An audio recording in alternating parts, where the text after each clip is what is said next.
Mga kapatid, breaking news po, Mary Jane Veloso na i-turn over na po sa kustodiya ng Pilipinas. No? Kung matatandaan po natin, si Mary Jane Veloso po ay isang OFW na bumiyahe po papuntang Jakarta, Indonesia, na naaresto po at nasintensyahan ng habang buhay at kamatayan po. No? Siya po ay 14 na taon pong nakakulong sa Jakarta, Indonesia, mga kapatid. At ngayon po, sa wakas kahit papaano ay kudos pa rin po at papuri po sa gobyernong Marcos na ginawa rin po nila ang lahat ng kanilang makakaya upang ma-turn over po si Mary Jane Veloso at mapagbigyan po ang apila ng gobyerno ng Pilipinas na mapasakamay po si Mary Jane Veloso at dito po makapag-continuous ng kanyang paglilitis sa Pilipinas, mga kapatid. At okay po 'yan, palakpak po sa pamunuan po, sa pamunuan po ng Marcos administration na ginawa po ang lahat upang maaprubahan po at wala pong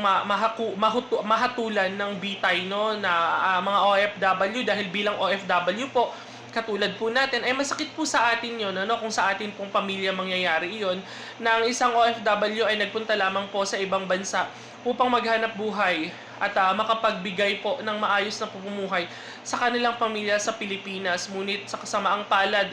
may mga OFW po tayo at may mga kababayan po tayong napapahamak po kung saan man po silang destinasyon patutungo, mga kapatid. Kaya ito po yung sinasabi natin dito, hindi po puro batikos, papurian din po natin kung nakikita po natin ang kung may nakikita po tayo at may nagagawa pong inisyatiba ang gobyerno na karapat dapat pong palakpakan at karapat dapat pong purihin, ito po ay pinupuri po natin dito ang gobyernong Marcos dahil nakita po natin ang kanilang sentimiento at ang kanilang dedikasyon na mapagbigyan po ang kanilang apila na maipauwi po at wag pong mahatulan ng bitay si Mary Jane Veloso, mga kapatid. Kung matatandaan po natin ay ilang beses na po itong naisalang sa death row, ngunit sa ginagawa pong apila ng Pilipinas ay patuloy pong napagbibigyan ng hiling, kaya po hindi po natutuloy ang kanyang pagbitay, mga kapatid. Ngunit natapos na po ang kalbaryo po ni Mary Jane Veloso at least kahit papaano, kung siya man po ay makukulong dito or mabibigyan ng clemency,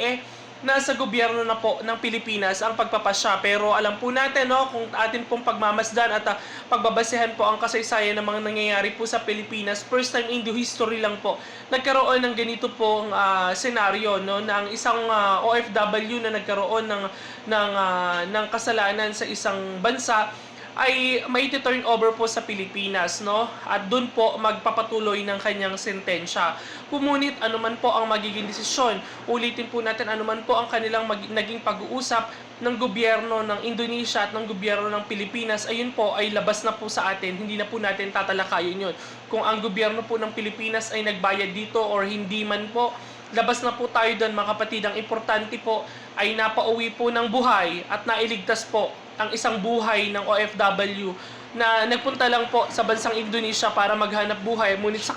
kasamaang palad ay nailagay po siya sa ganong pagkakataon, Anuman po ang maging desisyon po, uulitin po natin, anuman po ang maging desisyon ng Marcos government, siya po ay makukulong dito at dito po maglilitis, okay lang po yan, mga kapatid. Ang importante po, napawalang sala po siya at napauwi po siya sa Pilipinas ng buhay. Dito po niya makikita po niya ang kanyang pamilya dito, mabibisita siya ng pamilya dito. Hindi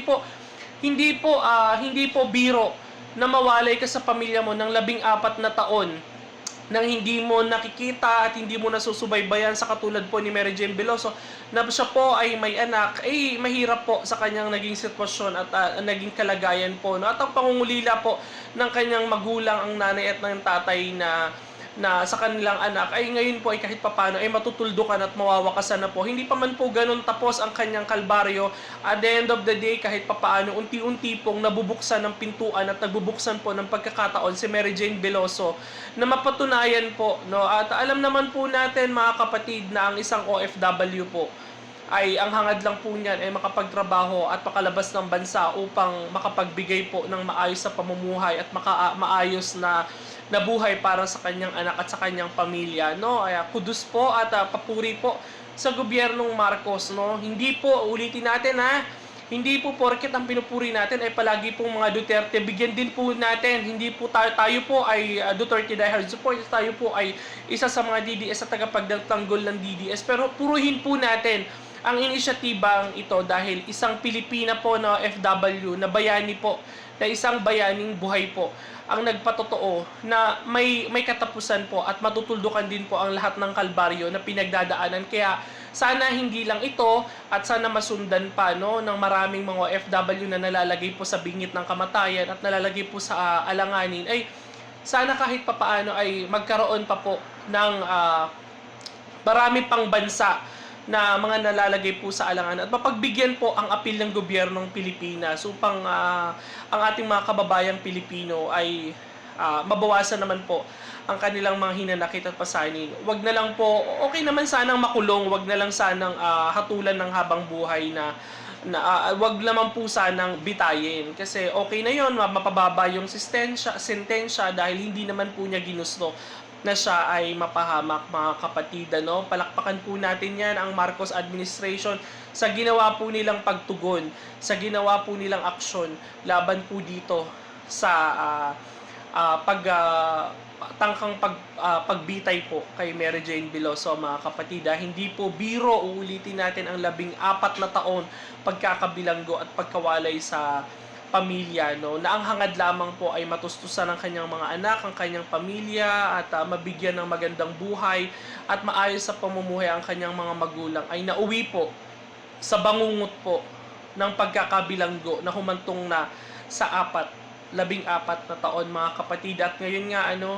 maagang pamaspo po ito sa pamilya po ni Mary Jane Veloso. Hindi pa man po tapos ang kanilang kalbaryo, at least kahit papano makakapiling po niya ang kanyang mga anak at ang kanyang pamilya ng madalas po dito po sa ating bansa, sa Pilipinas, mga kapatid. Papuri at pasasalamat po dahil kahit papaano ang inisyatiba ng gobyerno ay hindi nila sinukuan ang mga ganitong pagkakataon at ang ganitong bagay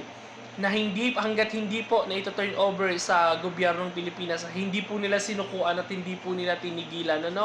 Salamat po sa mga inyong inisyatiba na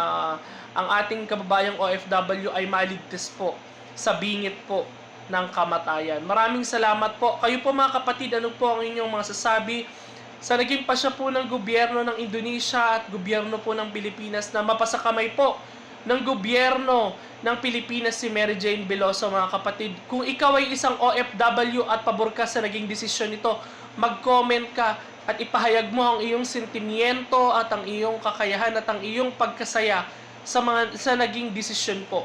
ng gobyerno ng Indonesia at pagpapatibay po ng gobyerno ng Pilipinas. Mag-like and mag-subscribe ka dito sa ating YouTube channel at babasahin po natin isa-isa yan. Maraming salamat po, mga kapatid.